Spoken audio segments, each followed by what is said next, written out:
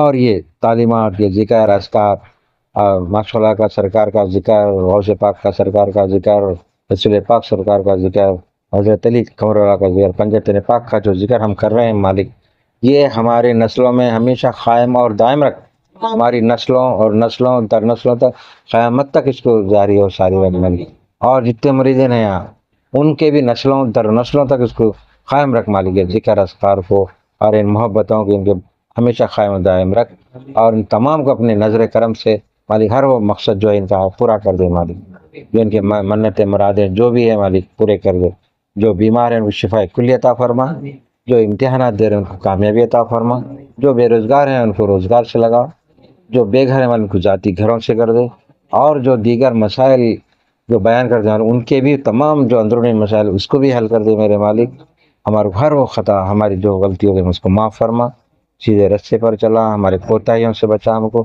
آفتوں بلاؤں سے بچا مالک، بفضل سبحانک رب العزت عما یصفون وسلام علی المرسلین والحمد للہ رب العالمین بأخلاق۔